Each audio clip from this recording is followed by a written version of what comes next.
Hi there, this is Tori Kasigi again from Quantum Quest Coaching, and today I want to share with you a subject called spiral dynamics, originally invented by Clare Graves.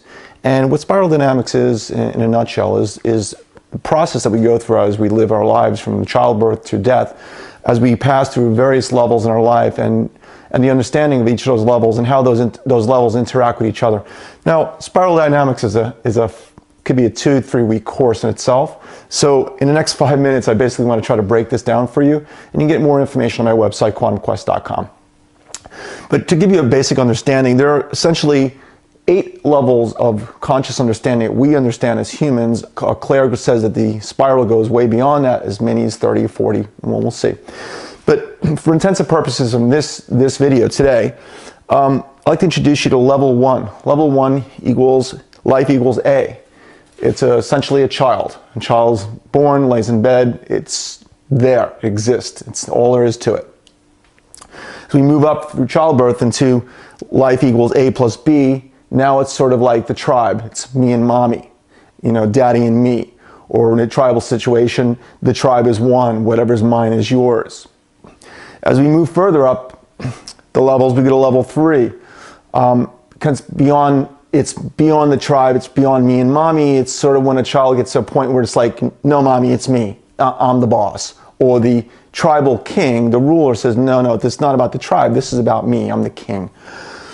As we progress further up the level, and each of these levels, and we'll talk about them a little bit later in more detail, but as we get to level 4, there needs to be more in our life than just, anarchy. So we'll get to a level 4, which is the rule system, where we value rules because we can't live under this, chaos of the king, or, it's just not working anymore. But that's your educational systems, it's your systems that are in place that make things work the way they are. Moving up another level, we get to level 5. That's your essential entrepreneur level. I understand the rules, I'll play by the rules, but I want more in my life. It's sort of like the 3, the king, the ruler, moving up to a level 5, saying, you know what, okay, I'll play by the rules, but I want more. I want to get mine, your classic entrepreneur. Moving up the next level beyond that, as we get to a place where it's, you know what, I've done all that. I've done that. I want to give back. It's your place where you're giving from your heart. You're giving. It's a very green level, your Greenpeace level. You're people that are constantly giving more of themselves than they're expecting back. That level oftentimes goes through quickly because we get to a point where when you're giving, you exhaust yourself. And let's face it, we live in a world where there are means. We need things in order to keep ourselves going. So we reach a level 7, and level 7 is, you know what? I'm going to find a place where I want to give, but I need to find a way where I can get back at the same time so I can contribute even on a greater level. And then level 8 is where we move beyond all of these levels, and we get to a level where we're one with everything. So you are me, I am you, we are together. There is no I, you, me, there's just us as a group. So how all of these levels interact in your life has a lot to do with where you are in that spiral, how far you progressed up the spiral.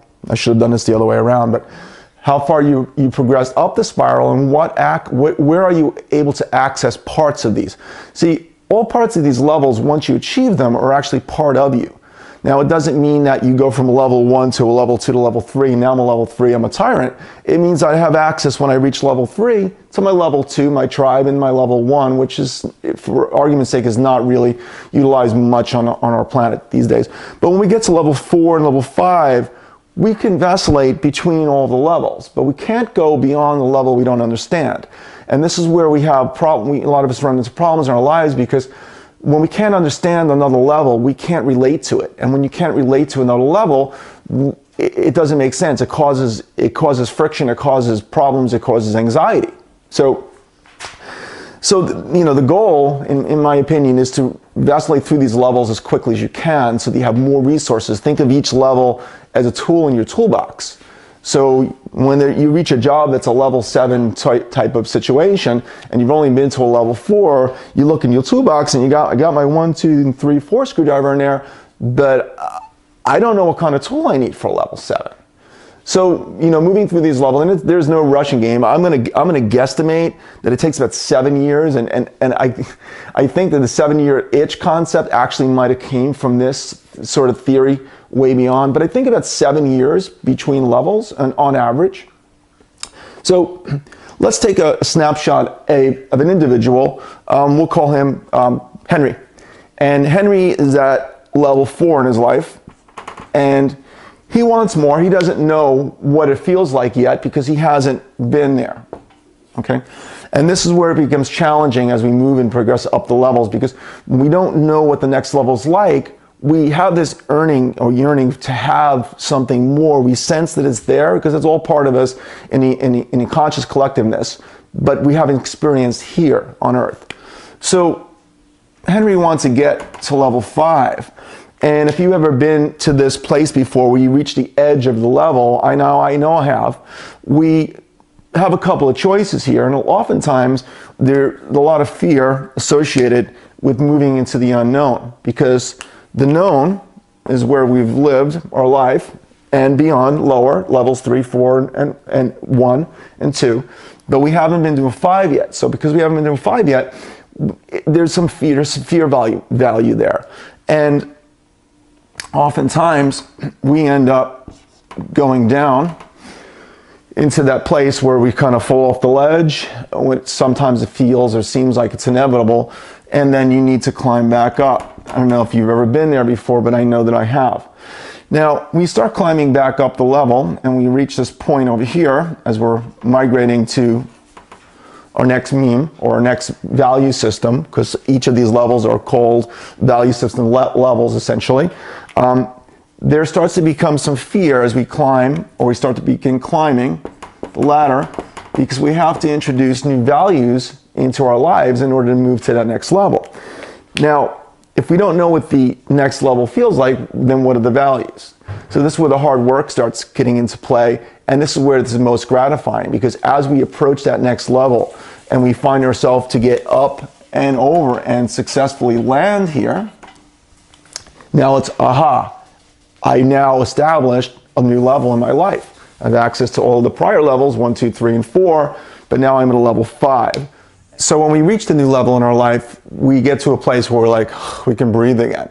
And we progress now, along that route for a while, and we maybe can call it 7 years, until we start to get to the edge again, where we have to make a decision. We're going to either go down or we're going to go up. And that's always becomes a choice. And there's less trauma in our lives when we obviously can manage to go straight up to the next level. And we'll talk about that more in quantumquest.com, because it starts getting more involved. But it's really exciting when you realize that instead of going down, which may involve a couple of tries and falling off a ledge, but there is value in that, and the value is that when you fall off the ledge, like so many of us do, there's a rubber band effect. So a lot of times we'll utilize that, the pulling down to a place where we'll say, I'm hitting bottom, in order to launch or propel ourselves up and over. So for some people, it's just necessary to get there only because they don't know that there is a faster way. And we get that through education and understanding how to propel ourselves to a next level more efficiently. You can also check out Claire Graves' work in Spiral Dynamics to learn about that. But to sum all of this up, the reason I wanted to talk about this today is it's really important for you to understand that when we don't get along with other people in certain aspects, they can't see, or we can't see, a level that they are progressively at the moment, and they may not be seeing where you are at the moment. Because one of the key things about reaching all these levels, or part of these levels, is to not get locked into any particular level. So when you have an argument, for example, you go to the level 3, it's like, I'm going to smash you, I'm going to kill you. Some people do that. They run their whole lives like that, instead of going to a level 4 and like, okay, what's going on here? Or instead of going to a level 6 and saying, you know what, how can I help you? There's obviously a problem. How can I help you here? So when people get stuck in various levels, which is something that often happens, we're not able to access what I call the tribe inside. If you think of us as having 8 individuals inside of us, once we reach the top level in this, a diagram, which is 8 out of Claire says potentially 30 or more levels. When we understand that we have all these people inside of us and we can utilize them, like going into a toolbox and taking out the 3 when we need it, or taking out the 7 or the 6 or the 2 when we need it, when we're able to do that and we're able to speak or communicate with somebody else saying, hey, there's 8 of me in here and there's 8 of you in there, so how are we going to communicate? How are we going to meet each other? Because if I'm communicating with you and you're at a level 4 or a level 6 right now, I want to communicate with you from my level 4 or my level 6. Or maybe we're both in a place where we can't go to that level right now, so maybe we'll go down to the level 2, which is a common place, the tribal place. It's like, you know what, give me a hug and let's talk about it sort of situation. So I just want to open your eyes to spiral dynamics a little bit and what possibilities are there and why there may be issues that you're having in your life or you're seeing other people have in their lives. They can better understand that there's 8 people talking to 8 people, and if you got 8 people in a room, there's 64 people communicating there. And can they each individually move up and down their spiral? Or are some of them stuck and some of them are not stuck? So it's really cool stuff. And check me out for more free videos on quantumquest.com. And thanks for listening to this long video. Thanks.